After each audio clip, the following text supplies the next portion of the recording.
Well, as you reported, as you titled your latest piece on this, Elon Musk has this magical thinking.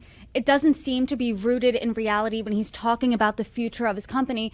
But we work at a business magazine, and I don't know about you, Alan, but something that you said, that there's no bright spot for Tesla in the near future. I don't see CEOs when their company's going through turbulent times getting these trillion-dollar pay packages or anything remotely near there. Do you think that this sets a precedent then for other CEOs to get a little more greedy, a little more demanding when it comes to their pay and compensation? That's a great question, and we'll have to see. The only big billionaire CEO founder who kind of comes close to Elon would probably be Mark Zuckerberg at Meta. But the view is even Zuckerberg would not sort of demand something at this scale.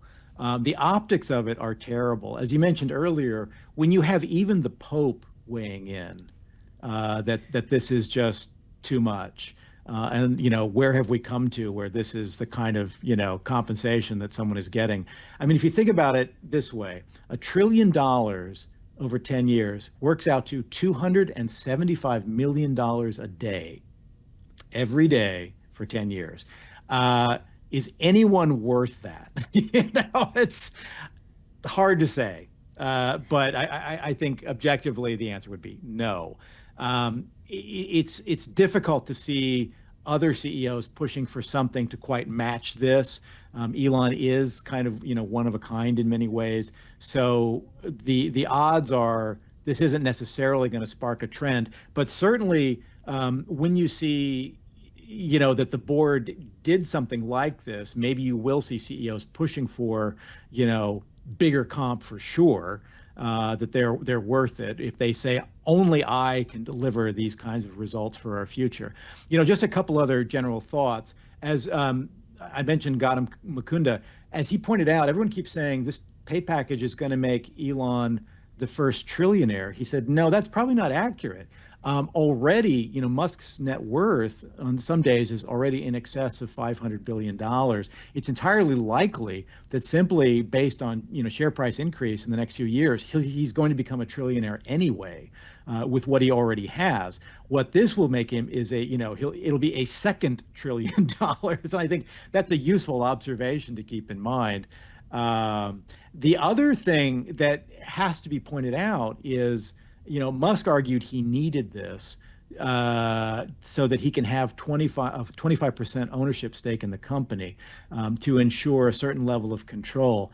That is flat out a ridiculous thing to say, because currently at 12 to 13% ownership or 13% ownership stake in the company, he has a fully compliant board. He already gets absolutely everything he wants. There is no objectively an additional 12% changes nothing other than the size of his bank account.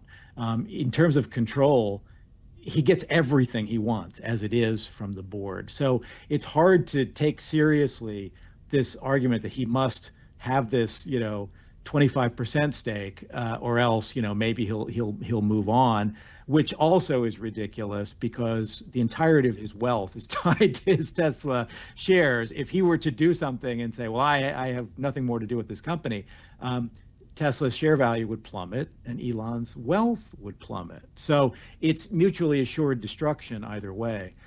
So yeah, at the end of the day, it's hard to see this anything other than, wow, this is an incredibly, this is a huge pay package. It's all about the money at the end of the day. There's no other justification for it. Well, it was a good day for Elon Musk yesterday, but we will see where that goes from here and the future of Tesla. And I'm sure you and I have plenty of conversations in store. Alan, always a pleasure. Thanks for coming on. Thanks, Brittany. Good to be with you.